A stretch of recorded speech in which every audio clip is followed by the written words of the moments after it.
안녕하세요. 저는 고향에서 반찬 가게를 운영하는 40대 여자입니다. 늘 사연을 듣기만 하다 처음으로 이렇게 글을 써보네요. 사실 저는 결혼에 한번 실패한 아픔이 있는 사람인데요.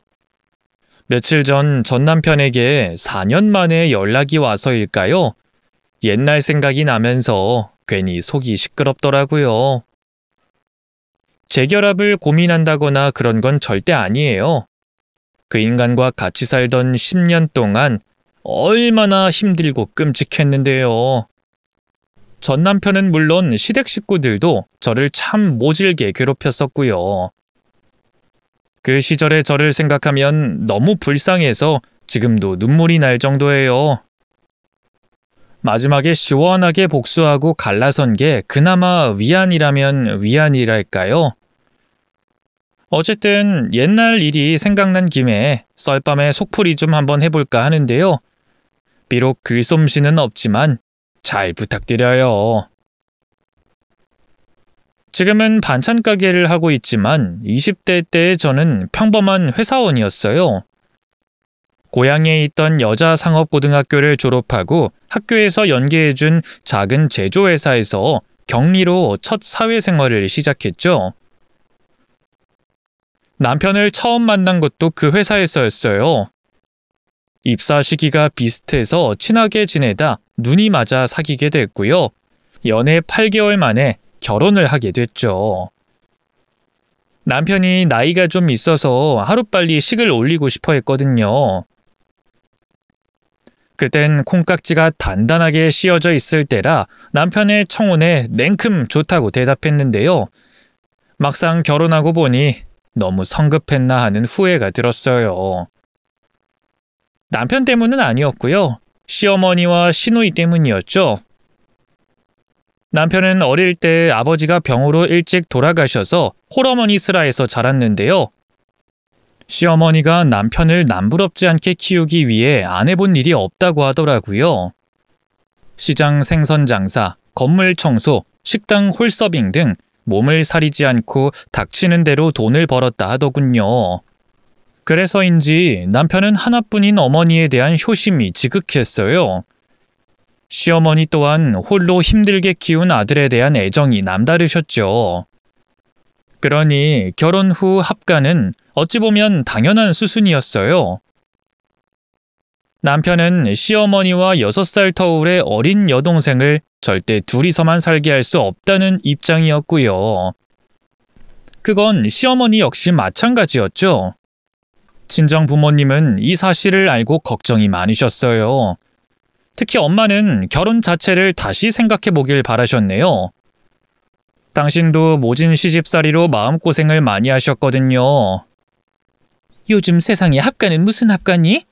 그것도 홀 시어머니의 시누이랑 같이 살라니 그게 너더러 모시고 살라는 거랑 뭐가 달라?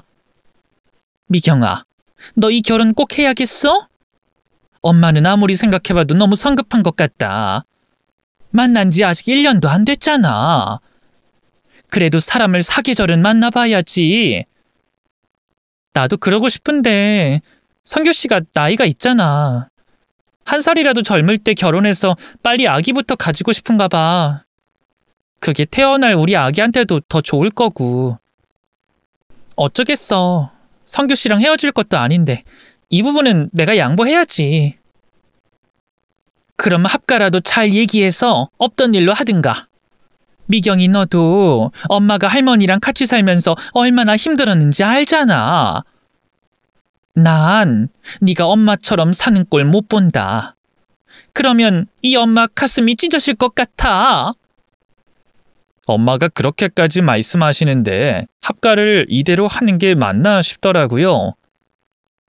생각했던 것보다 훨씬 더 힘들 것 같아서 겁도 났고요. 그래서 슬그머니 남편에게 얘기를 꺼내봤는데요. 처음엔 누굴 불효자식 만들 셈이냐면서 화내던 남편도 저희 친정엄마가 결혼까지 반대할 것 같다고 하자 한 발 물러나더라고요. 장모님 생각이 그렇다면 알겠어. 나도 어머니한텐 한번 말씀드려볼게. 같이 사는 건 좀 그렇고 근처 사는 걸로 타협해보자고. 갑자기 입장 번복해서 미안해. 오빠, 어머님께 잘 말씀드려봐 주라. 남편이 시어머니께 어떻게 얘기를 전했는지 모르겠지만 결과적으로 합가는 없던 일이 됐어요. 저와 남편은 시댁에서 차로 20분 거리에 있는 아파트 단지에서 신혼생활을 시작했고요. 친정 부모님도 그제야 한시름 놓으셨죠. 그때까지만 해도 저는 모든 일이 잘 해결된 거라고 생각했어요. 그런데 웬걸, 신혼여행을 다녀오자마자 시어머니의 예상치 못한 공습이 시작됐습니다. 시어머니는 매일같이 집으로 찾아오셨어요. 출근 전부터 비밀번호를 풀고 들어와 자기 집 부엌에서 하듯이 아침상을 차리셨고요. 퇴근 후에도 집에 와보면 시어머니가 이미 저녁 준비를 하고 계셨죠. 말로는 맞벌이인 저희 부부가 안쓰러워 끼니라도 챙겨주겠다 하신 건데요. 생각해보세요. 세상에 어느 며느리가 시어머니가 해준 밥상을 편안한 마음으로 가만히 받고만 있겠어요. 결국 저도 새벽같이 일어나 시어머니 오기 전에 집을 정리하고 밥을 안 칠 수밖에 없었고요. 퇴근 후에도 만사 제쳐두고 집에 돌아와 시어머니를 도왔죠. 남편은 안 그래도 된다며 저를 말렸지만 그건 자기는 친아들이니까 그런 거고요. 며느리인 제 입장에선 아무래도 눈치가 보였네요. 그래도 자취 경력이 제법 있어서 살림이 크게 어렵다고 생각해 본 적은 없는데요. 아무래도 시어머니 눈에는 마음에 차지 않는 부분이 많았나 봐요. 칼질이 왜 그렇게 굼뜨냐, 밥은 또 왜 이렇게 되냐, 꾸지람을 듣는 게 일상이었고요. 청소나 빨래가 조금만 미진해도 눈총을 받기 일쑤였죠. 처음엔 다 제가 부족한 탓이라고 생각했어요. 하루빨리 집안 살림이 손에 익어 능숙해지면 그땐 시어머니도 저를 예뻐해 주실 거라고 믿어 의심치 않았죠. 하지만 애초에 첫 단추부터 잘못 깨어진 거라는 걸 깨닫기까진 오랜 시간이 걸리지 않았네요. 그날은 결혼하고 처음 맞이하는 시어머니의 생신이었어요.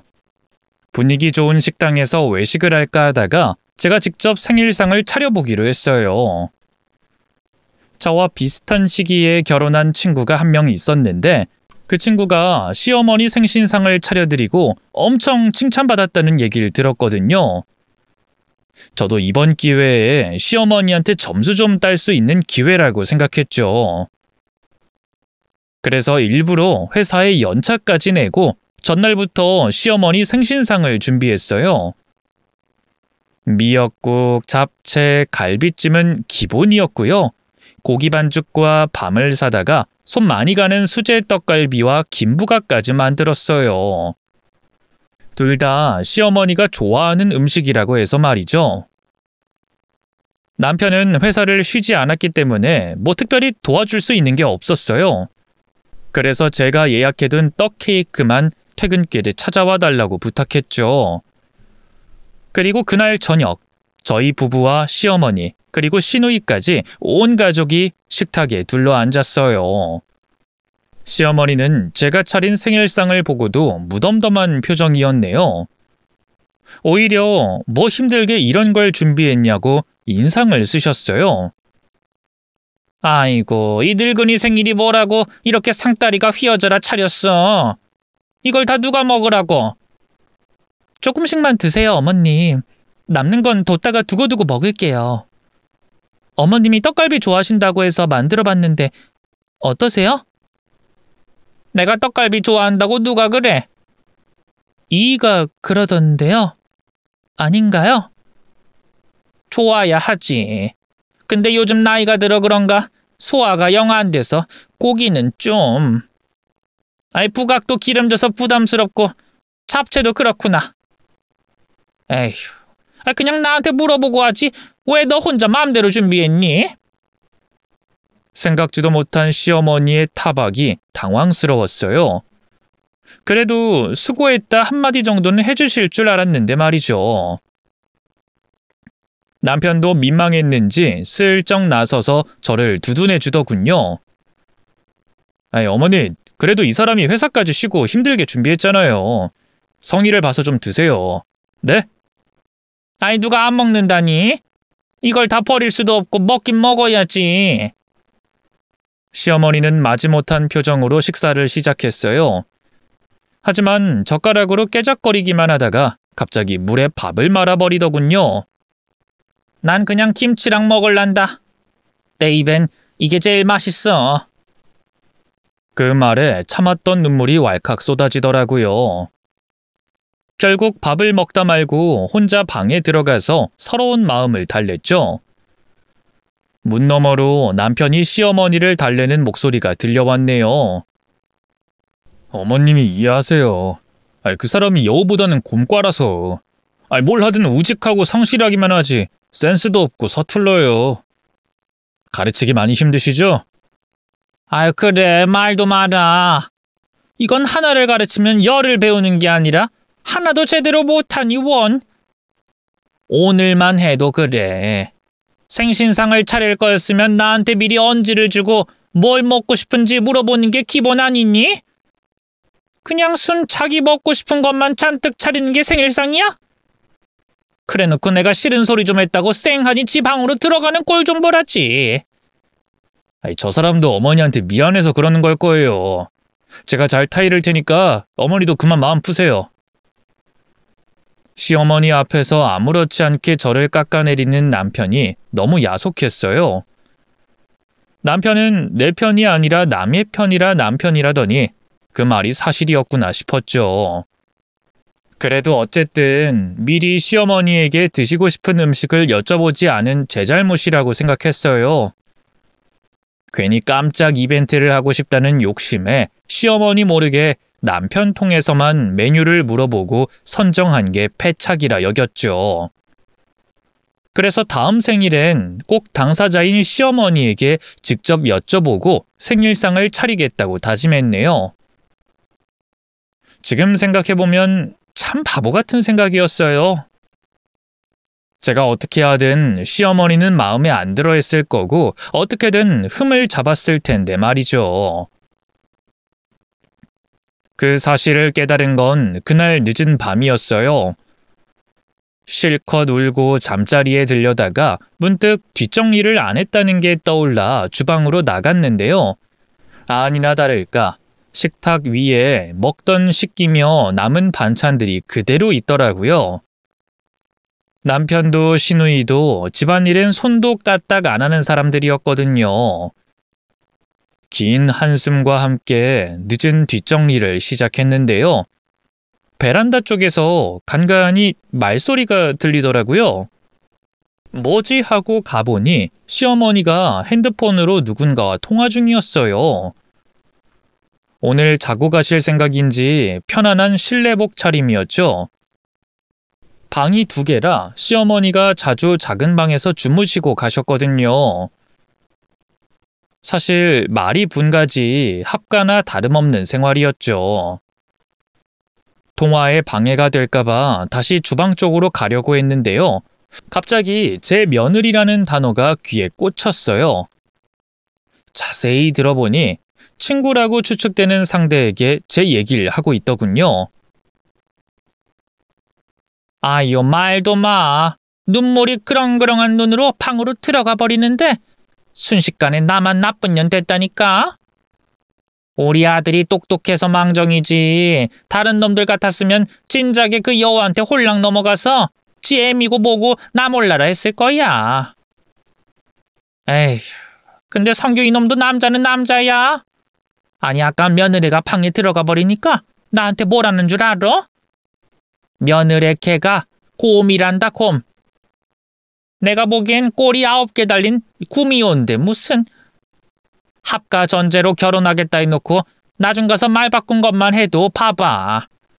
우리 아들을 대체 어떻게 꼬여냈길래 지 엄마밖에 모르던 애 입에서 분가 소리가 나오게 해? 그렇게 우리 아들 뒤에서 조종해놓곤 앞에선 아주 세상 순하고 착한 며느리 있냐. 아이, 그냥 보고만 있어도 속이 끓어오른다니까. 아이, 그래. 아이, 그년 때문에 우리 아들하고 나하고 졸지에 생이별하게 된 거 아니야. 성규 태어나고 한 번도 떨어져서 살아본 역사가 없는데 그 망할 년 생각할수록 괘씸해. 내가 그 언젠가는 착한 척 고민 척하는 그 가면 벗겨내고 말 거야. 시어머니의 악에 바친 목소리를 듣는데 등 뒤로 절로 소름이 일었어요. 알고 보니 시어머니는 분가 사건 이후로 줄곧 제게 앙심을 품고 있던 상태였어요. 제가 남편을 뒤에서 조종해서 분가하게 만들었다고 생각하시더군요. 남편 통해서 전해 들었을 땐 흔쾌히 나가시는 걸 허락하셨다고 했는데 알고 보니 아들에게는 좋은 엄마인 척하고 싶어서 어쩔 수 없이 허락한 거였더군요. 그제야 그간 시어머니의 얄궂은 말과 태도가 이해가 가더라고요. 애초에 시작부터 꼬여버린 관계였으니 제가 눈에 가시였겠죠. 그 모든 진실을 알고 나니 시어머니에게 예쁨 받는 며느리가 된다는 건 불가능한 일처럼 느껴졌어요. 게다가 시어머니가 저를 얼마나 미워하고 있는지 알게 되니 전보다 더욱더 위축이 되더군요. 안 하던 실수도 자꾸만 하게 되고요. 괜히 더 시어머니 눈치를 살피게 됐죠. 강량약 강이라고 그럴수록 시어머니는 더욱더 저를 못 잡아먹어 안달이었어요. 저는 마치 뙤약볕 아래 화초처럼 나날이 시들시들해져 갔죠. 거기에 시누이의 시집살이도 만만치 않았어요. 시누이는 저보다 한 살이 어렸는데요. 시어머니와 남편이 너무 오냐오냐 하면서 키워서일까요? 지금까지 제가 봐왔던 그 어떤 사람보다 철이 없었어요. 고등학교를 졸업하고 3년 넘게 집에서 놀기만 한 건 물론이고요. 남편에게 받은 용돈을 아무 죄책감 없이 술과 쇼핑에 탕진하는 게 일상이었죠. 그리고 시어머니가 제게 하는 걸 옆에서 보고 배웠기 때문일까요? 저를 새언니가 아니라 아예 자기 하녀쯤으로 여겼어요. 손빨래하거나 세탁소에 드라이 맡겨야 하는 옷이 있으면 무조건 제게 가져왔고요. 생리대나 속옷같이 자기 손으로 사야 할 것도 전부 제게 사달라고 했네요. 심지어 웨이팅해야 살 수 있는 유명 맛집 음식을 포장해 오라고 한 적도 있어요. 그리고 한창 놀기만 하던 시누이가 뭐라도 해보겠다고 뒤늦게 간호조무사 학원에 들어갔는데요. 말도 마세요. 글쎄 학원 숙제랑 노트 필기까지 저한테 시켰다니까요. 제가 회사 일이 바빠서 안 된다고 하면 아주 난리가 났죠. 새언니, 제가 어릴 때부터 심장이 약해서 병원에서 절대 강도 높은 운동 같은 거 하면 안 된다고 했거든요. 스트레스도 받으면 안 되고요. 안 그러면 심장에 무리가 와서 언제 잘못될지 모른다고 했어요. 그래서 엄마랑 오빠도 제 말이라면 뭐든 다 들어주려고 하는 거고요. 저도 지금까지 아가씨 부탁 열이면 열 다 들어줬잖아요. 근데 요즘은 회사 일이 정말 바빠서 아가씨 노트 필기까지 할 여력이 없어요. 그리고 직접 해야 아가씨 공부에도 도움이 되지 않겠어요? 저도 맘 같아선 제가 하고 싶죠. 근데 노트 필기만 하려고 하면 숨이 가빠오고 심장이 뛰는데 어떡해요? 이러다 저 잘못돼서 죽으면 새언니가 책임질 거예요? 진짜. 지금도 새언니 때문에 스트레스 받아서 죽을 것 같거든요. 사람 목숨을 가지고 그렇게 협박해대는데 당해낼 재간이 없더라고요. 그래서 회사 다니는 틈틈이 시어머니 눈총에 시달리며 집안일 하느라 바빠 죽겠는데 시누이 보모 노릇까지 했네요. 자질구레한 심부름은 물론 학원 숙제며 노트 필기도 대신해줬죠. 너무 힘들어서 남편에게 얘기해볼까 고민도 했는데요. 남편이 자기 엄마와 여동생을 얼마나 끔찍하게 생각하는지 알기에 소용없는 짓이다 싶더라고요. 괜한 분란만 일으키는 꼴이 될 것 같았죠. 게다가 결혼한 지 2년이 넘어갈 무렵부턴 남편과 제 사이에도 조금씩 균열이 생겼어요. 가장 큰 원인은 다름 아닌 아이 문제였죠. 남편은 대한민국 남자들이 을에 그러하듯이 당연히 자식을 낳아야 한다는 입장이었는데요. 저는 딱히 아이를 간절하게 원하는 건 아니었지만 그렇다고 아이가 갖고 싶지 않은 것도 아니었어요. 아니, 그보다는 당연한 통과 의례라고 생각했던 것 같아요. 우리네 엄마들이 그랬듯 당연히 저도 언젠가는 아이를 낳고 엄마가 될 거라 생각했죠. 하지만 결혼한 지 2년이 넘도록 아기는 찾아와 주지 않았어요. 남편의 초조함도 극에 달해서 난임병원을 고려하기도 했는데요. 남편은 안 그래도 세간의 시선을 많이 신경 쓰는 사람이라 그런지 맞닥잖아 하더라고요. 아이, 그랬다가 괜히 소문이라도 잘못 나면 어떡해. 당신도 나도 아직 젊고 건강하잖아. 어디 크게 아픈 것도 없고. 우리가 맞벌이라 같이 보내는 시간이 적기도 하고. 당신 요즘 회사 일 때문에 스트레스 받아서 더 그런 걸 수도 있어. 차라리 당신 회사 그만두고 둘만의 시간을 더 가져보는 게 어때? 뭐? 회사를 그만두라고? 어차피 지금 당장 돈이 급한 건 아니잖아. 모아둔 저금도 있고. 당분간은 나 혼자 외벌이로 일하고 당신은 임신 준비에 좀 더 박차를 가하는 게 어때? 들어보니까 뭐 임신 잘 된다는 보약도 있고 남자 몸에 좋다는 양약도 있다는데. 회사 그만두고 시간 내서 그런 것들 좀 알아봐. 그치만 나 이제 곧 대리 달 것 같은데 이대로 그만두면 아깝잖아. 일이야 애 낳고 다시 시작하면 되지. 그리고 사실 우리 둘이 같은 회사 다니는 거 눈치 보였어. 부부 둘이 돈을 2배로 타간다는 생각 때문인지 승진 누락도 있는 것 같고. 내가 아직도 대리라는 게 말이 돼? 남편은 생각보다 강경한 태도로 제게 전업을 강요했어요. 임신 준비도 임신 준비지만 부부 둘이 같이 회사를 다니는 것 때문에 승진해서 불이익을 받는다고 생각하는 것 같았죠. 결국 전 회사를 그만두고 임신 준비에 전념하려 했는데요. 그때부터 진정한 시집살이 지옥문이 열렸네요. 회사를 그만둔다고? 그래, 잘됐다. 안 그래도 네 살림 솜씨가 마음에 안 들었는데 이번 기회에 나한테 살림 좀 배우렴. 특히 요리 말이야. 사실 네가 한 음식이 너무 엉망이라 성규가 집에서 밥 먹는 게 곤욕스럽다고 했었거든. 네? 그이가 그런 말을 했어요? 그래. 남자들은 결혼하면 살이 더 찐다는데 걘 그대로인 거 보면 모르겠니? 사람은 누구나 어릴 때부터 먹던 엄마 밥이 제일 입에 맞잖아요. 남편 역시 마찬가지였어요. 제가 한 음식보다는 시어머니가 해주신 음식을 더 잘 먹고 좋아했죠. 그건 누가 잘하고 못하고의 차이가 아니라 그냥 단순한 취향의 문제일 뿐인데, 어쨌든 시어머니는 제가 남편의 입맛에 맞는 완벽한 밥상을 차리길 바랬어요. 그래서 제가 일을 그만두고 나서부터 혹독한 요리 수련이 시작됐죠. 그뿐만이 아니었어요. 시어머니는 자신과 시누이가 사는 집 청소와 살림도 전부 제게 떠맡겼어요.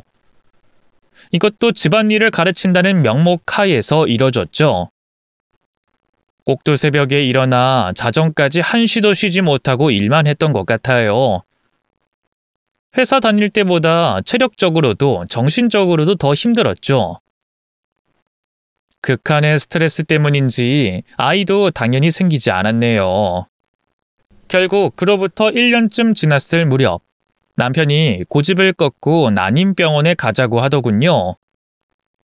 검사 결과는 충격적이었어요.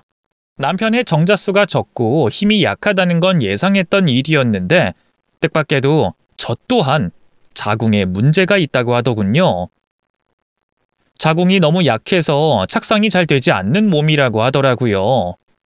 즉, 남편 한 사람만의 문제가 아니라 부부 둘 다의 문제라는 거였죠.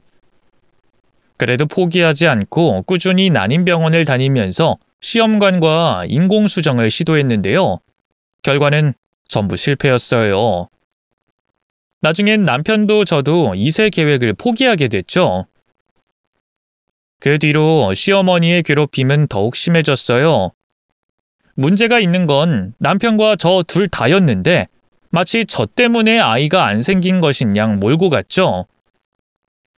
결국 애가 생기고 말고는 다 여자 문제인 거야. 성규 애비는 뭐 성규랑 달랐을 것 같아? 오히려 성규보다 더 비실비실거리는 사람이었어.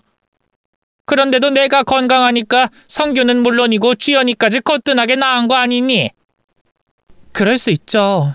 근데 병원에선 어쨌든 그이랑 저 둘 다 문제가 있다고. 병원에서 그럼 한 사람 탓만 하겠니? 그랬다가 이혼이라도 하면 무슨 책임을 지려고? 그 사람들 말 다 고지고대로 들을 거 없어.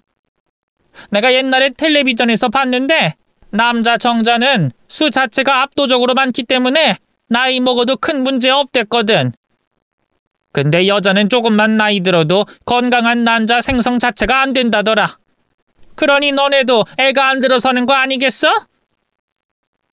에휴, 이럴 줄 알았으면 너랑 결혼시키는 게 아니었는데. 설마 이런 하자가 있을 줄은 몰랐지. 너 때문에 우리 김씨 가문 대가 끊어지게 생겼으니 내가 무슨 낯으로 죽은 성규 아빠랑 조상님들을 보겠니? 시어머니는 불임의 원인을 제게 있다고 여겼어요.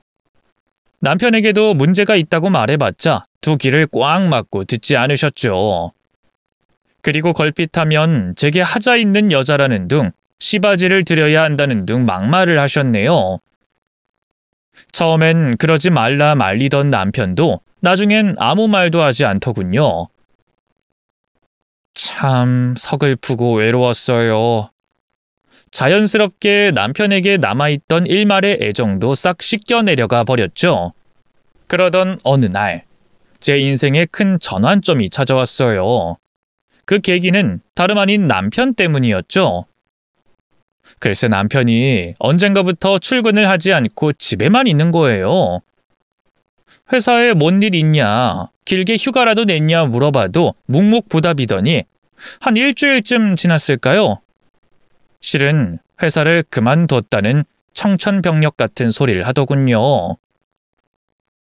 그게 무슨 말이야? 회사를 그만뒀다니 갑자기 왜?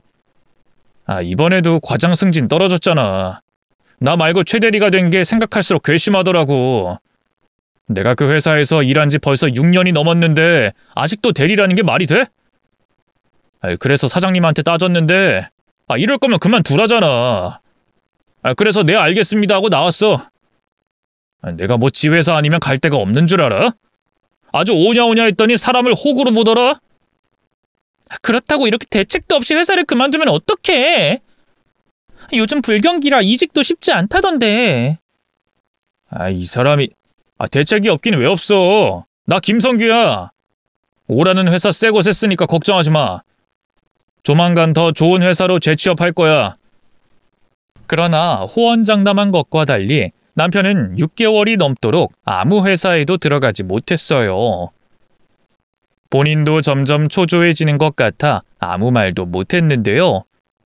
당장 내 식구가 먹고 살 길이 막막해진 판에 걱정이 안 될 수가 없었네요. 저금해둔 돈도 조금씩 바닥을 드러내고 있었죠. 목구멍이 포도청이라고 결국 저라도 뭐든 해야 했어요.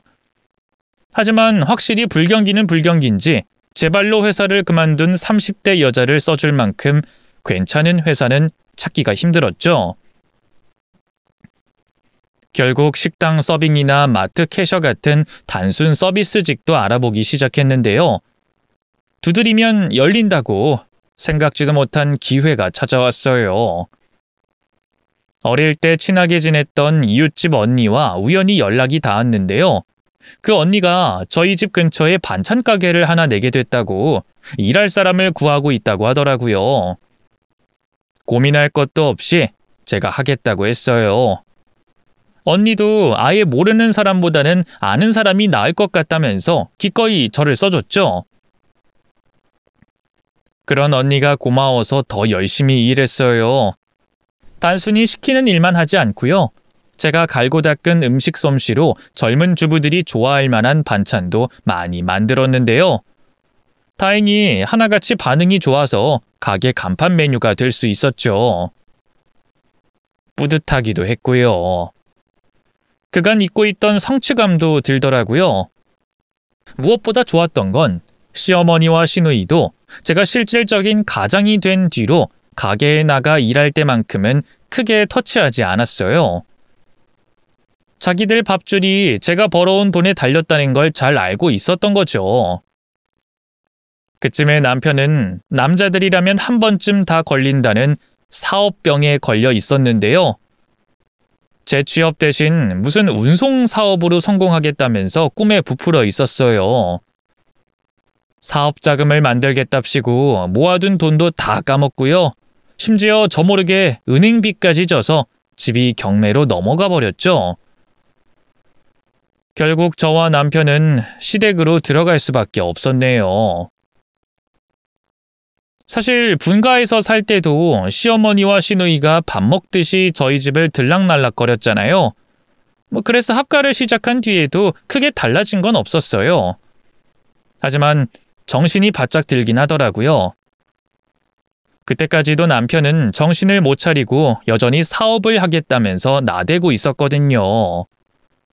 어떻게든 남편을 한자리에 묶어둬야 했죠.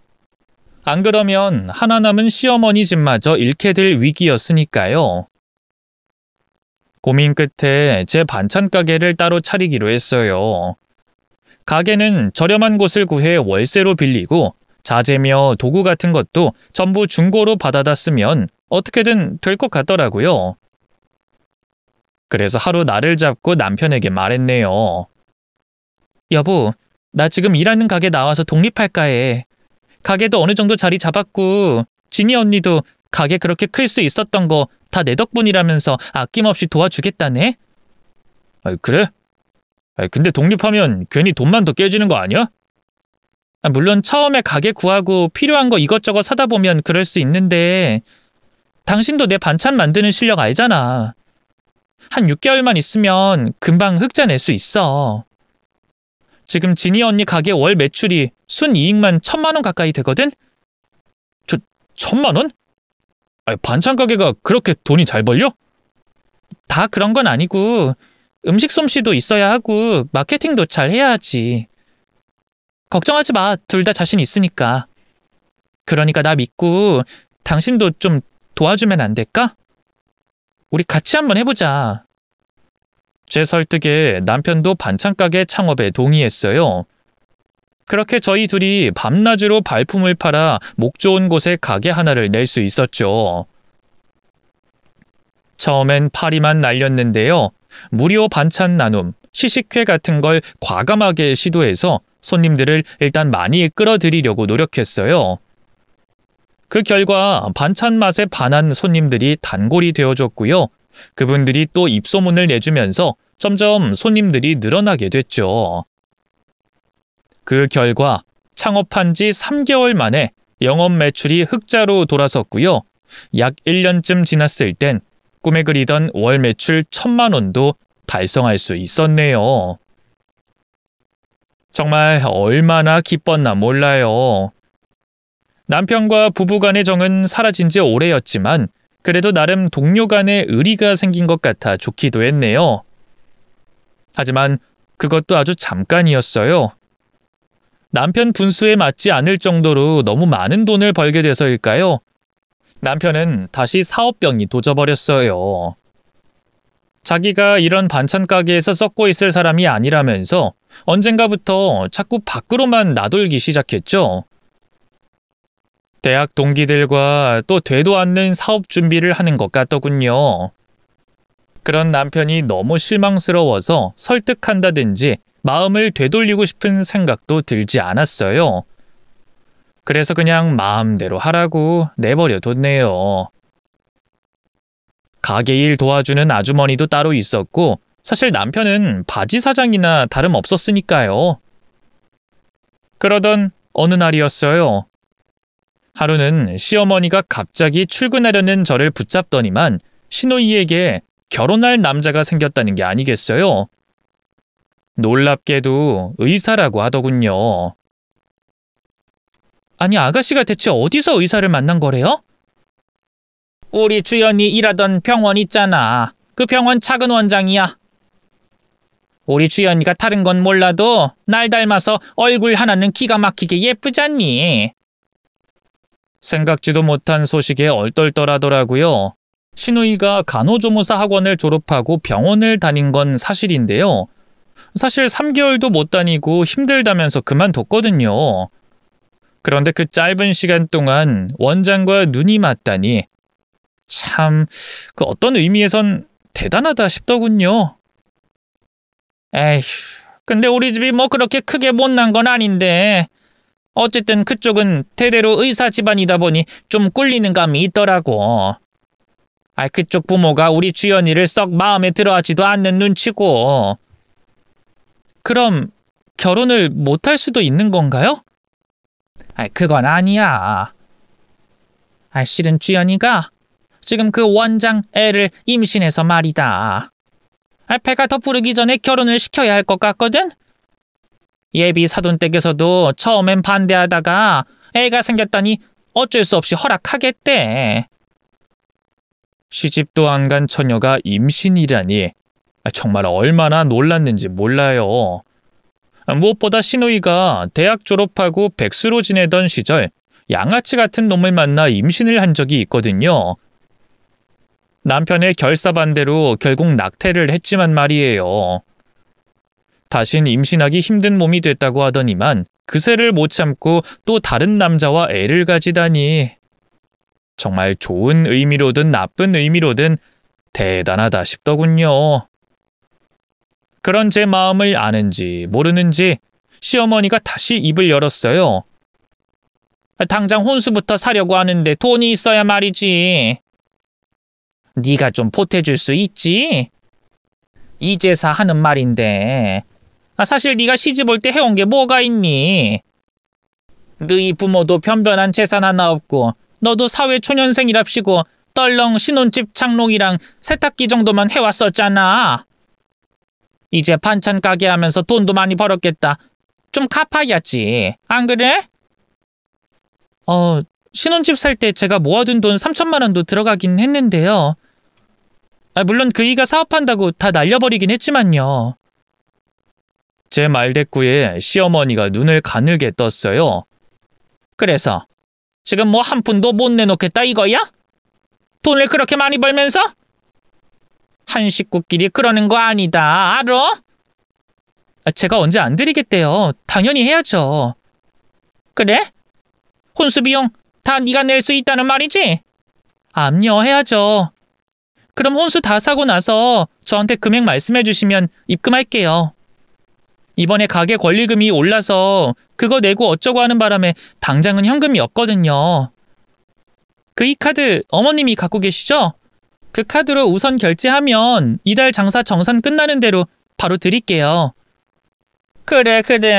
아유, 이제야 말이 좀 통하는구나. 시어머니는 신바람난 얼굴로 돌아섰어요. 그리고 그날부로 신우이와 함께 미친 듯이 쇼핑을 하는 눈치더군요. 아무래도 의사 집안에 시집가는 만큼 무시당하고 싶지 않았나 봐요. 냉장고, 세탁기, TV 같은 기본적인 가전제품은 물론이고요. 로봇 청소기, 태블릿 PC 같은 자질구레한 전자기기까지 싹 다 최고급품으로만 사재꼈네요. 남편 명의로 된 카드라서 정확히 얼마나 썼는지는 알 수가 없었는데요. 남편 말로는 못해도 1억이 넘을 것 같다고 괜찮겠냐고 하더군요. 생각했던 것보다 금액이 더 셌지만 모아둔 돈이 어느 정도 있어서 적금 깨고 하면 괜찮을 것 같더라고요. 그때만 해도 꿈에도 몰랐어요. 설마 제가 남편에게 이혼을 선언하는 날이 올 줄은 말이죠. 평소처럼 가게로 출근해 일하고 있을 때였어요. 갑자기 친구에게서 전화가 왔는데요. 글쎄, 남편이 호텔에서 웬 젊은 여자와 같이 있다지 않겠어요? 저한텐 분명히 사업 관련해서 얘기할 게 있어 대학 동기들을 만날 거라고 했는데 말이죠.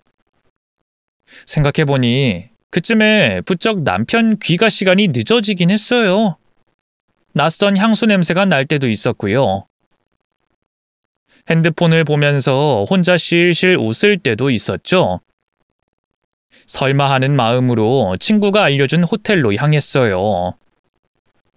호텔 로비에서 초조하게 저를 기다리고 있던 친구가 위층 커피숍으로 저를 안내하더군요. 내가 어지간하면 그냥 모른 척하려고 했는데 둘이 얼마나 눈꼴실인지 몰라. 너희 남편 네가 반찬 가게에서 번 돈으로 탱자탱자 노는 배짱이라는 거 다 아는데 도저히 두고 볼 수가 없더라고. 혹시라도 네가 상처받을까 봐 말하지 않는 게 나을까 고민도 했는데 아니야, 모르는 것보다는 아는 게 낫지.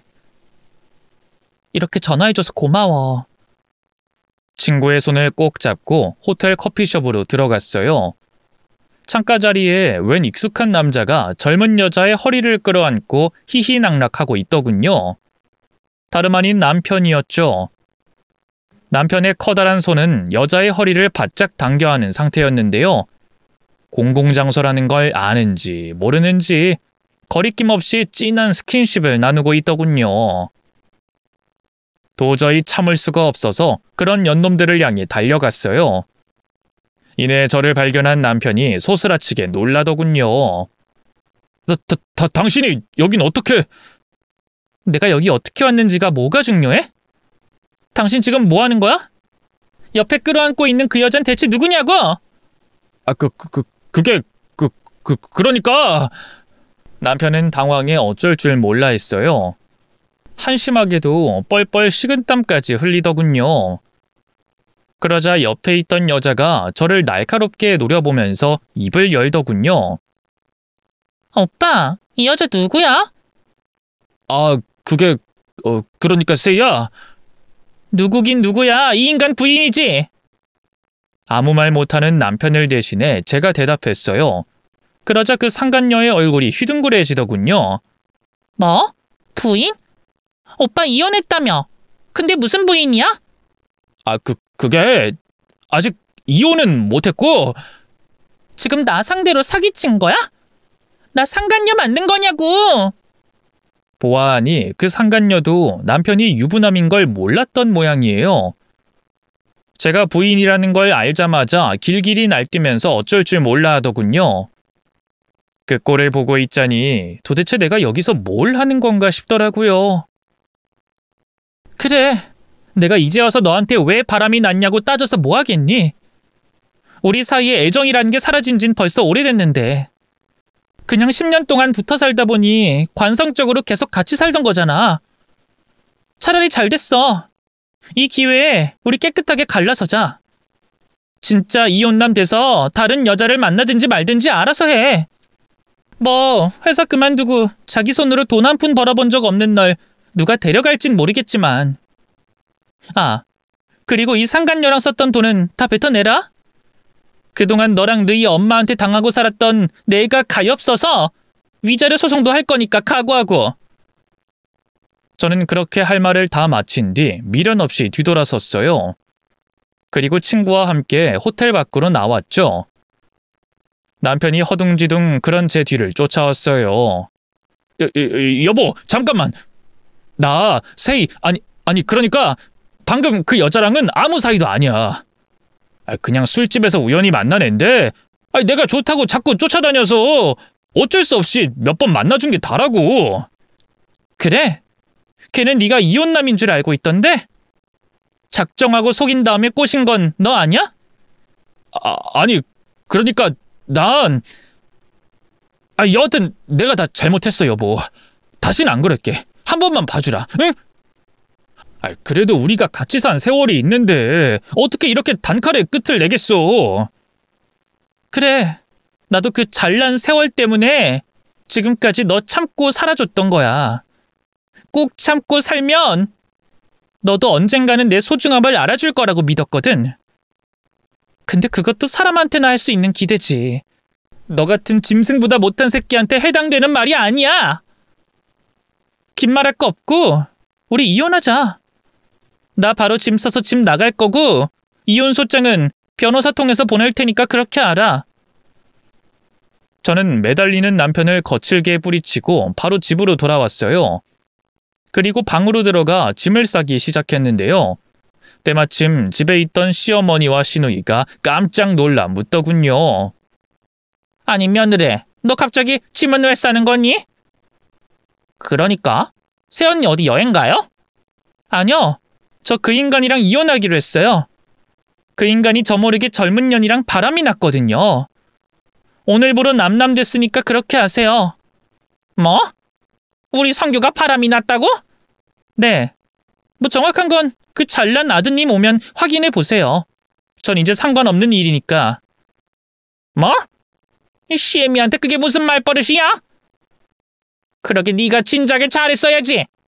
성규가 오죽 외로웠으면 다른 여자랑 바람이 났겠니? 역시나 시어머니는 제 기대를 실망시키지 않았어요. 아들이 바람이 났다고 하는데도 제 탓을 하더군요. 기가 막혀서 가방을 싸다 말고 시어머니를 돌아봤네요. 제가 여기서 뭘 더 어떻게 잘해야 하는데요?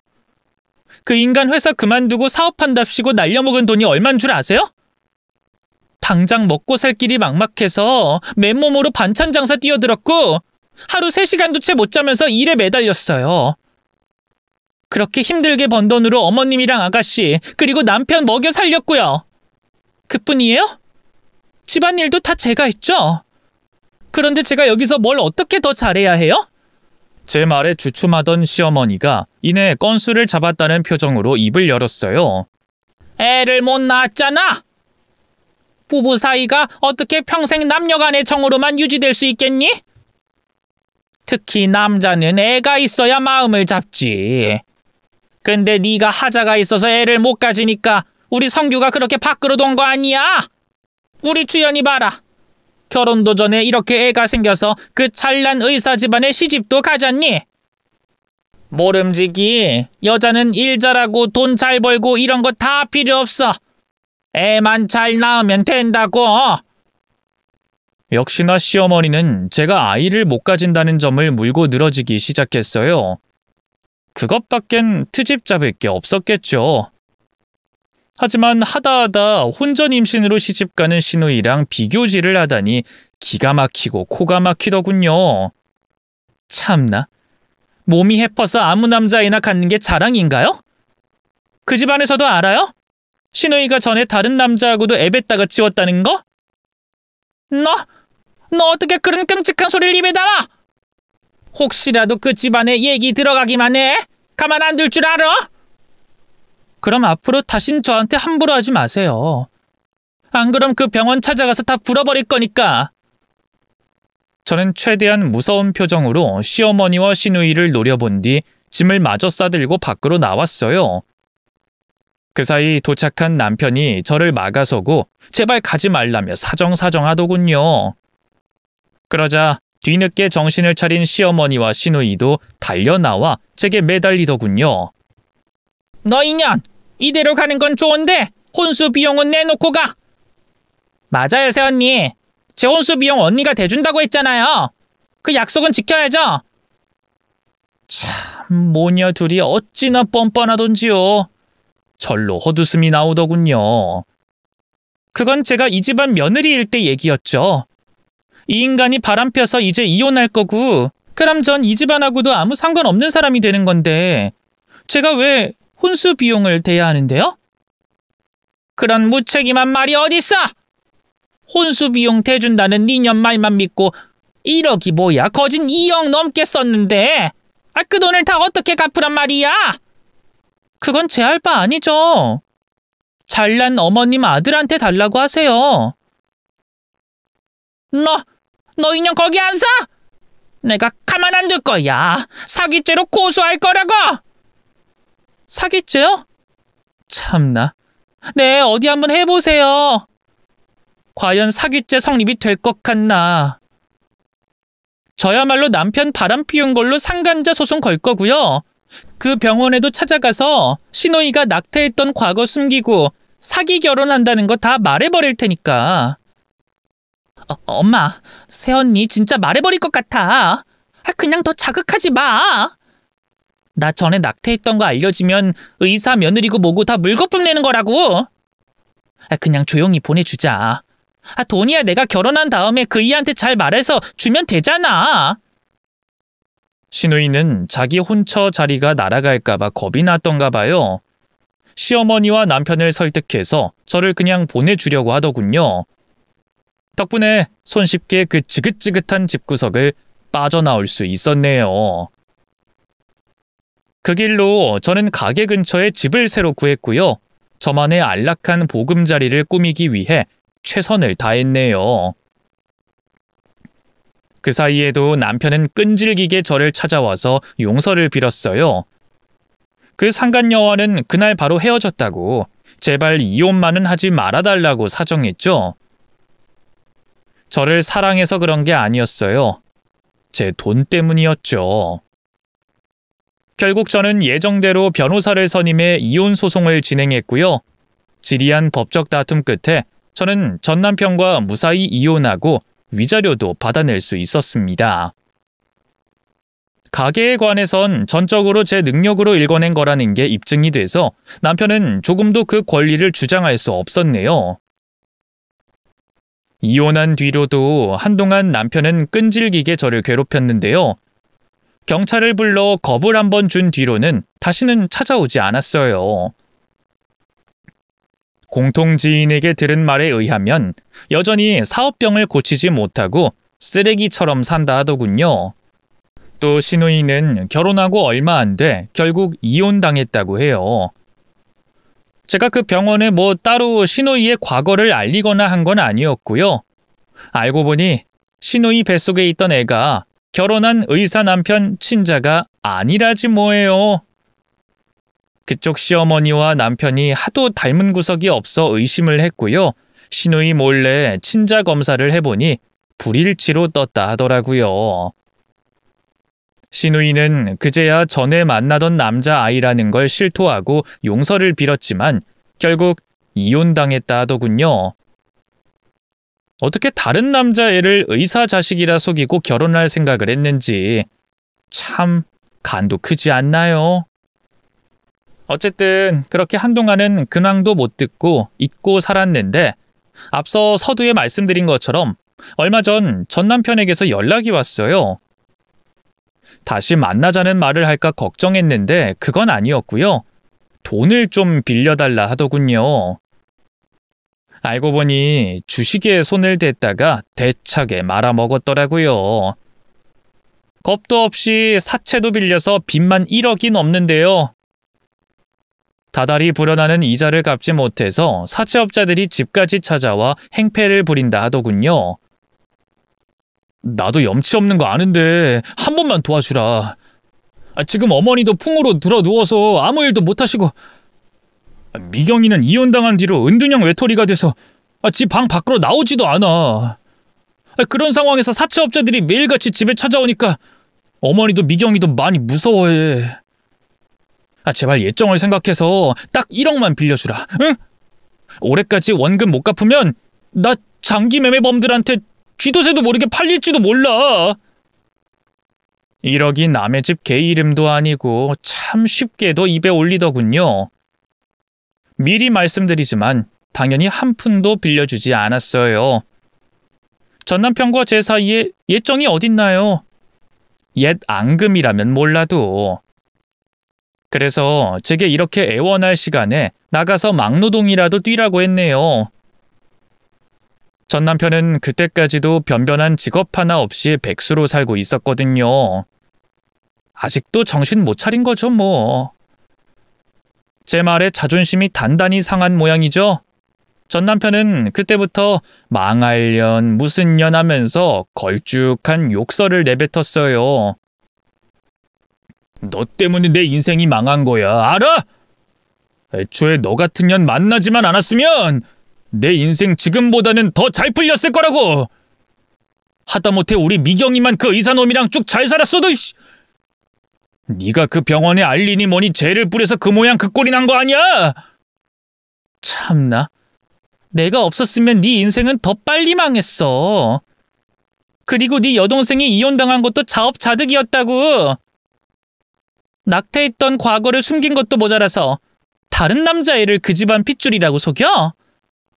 그거 사기 결혼이야. 깜빵 안 간 걸 다행으로 여기라고. 뭐가 어쩌고 어째? 너 진짜 내 손에 한번 죽어볼래? 뭐? 너 지금 나 협박하는 거야? 지금 당장 변호사 선임할까? 또 법정에서 봐야 정신 차리겠니? 제 말에 겁이 났던 걸까요? 전 남편은 그대로 전화를 끊어버렸고요. 전 그런 전 남편의 연락처를 바로 차단해버렸네요. 전 남편과 전 시댁 식구들의 최신 근황을 전해들은 뒤로 마음이 싱숭생숭했던 게 사실이에요. 어쨌든 한때 가족이라는 이름하에 함께 살았으니까요. 하지만 이렇게 썰밤에 제 과거를 쭉 적어 내려가다 보니 새삼스럽게 깨달음을 얻었네요. 전 남편과 전 시댁 식구들이 제게 한 짓이 얼마나 끔찍했는지 말이죠. 그 인간들이 지금 그렇게 사는 건 결국 자업자득, 요즘 애들 말로 내 팔 내 꼴인 거예요. 현재 저는 누구보다 잘 살고 있어요. 반찬 가게도 여전히 손님이 끊기지 않고 있고요. 지금은 분점도 몇 개 내서 월에 벌어들이는 수입만 몇 천만 원에 달해요. 또 최근 좋은 감정으로 만나고 있는 남자도 생겼어요. 전 남편한테 하도 대여서 다신 사랑 같은 건 못할 줄 알았는데 사람은 망각의 동물이 맞나 봐요. 가끔 남자친구와 다툴 때면 내가 무슨 영화를 누리자고 또 남자를 만나 이러고 지지고 볶고 있나 라는 생각이 들 때도 있는데요. 그래도 혼자일 때보단 둘이 있을 때 더 행복한 게 사실이에요. 남자친구가 전 남편과 달리 성실하고 다정한 사람이기도 하고요. 저와 결혼하고 싶어하는 눈치지만 아직까지는 망설여지는 게 사실인데요. 요즘은 여자들이 능력만 되면 결혼을 안 하는 추세기도 하고 새로운 가정을 꾸려나갈 용기가 안 나네요. 썰밤 구독자님들은 어떻게 생각하시나요? 제가 재혼해도 행복할 수 있을까요? 저보다 인생 경험 풍부한 분들의 고견 부탁드려요. 댓글 남겨주시면 하나도 빠짐없이 다 읽어볼게요. 그럼 이만 글을 마칠게요. 긴 얘기 들어주셔서 감사합니다. 모두 건강하세요.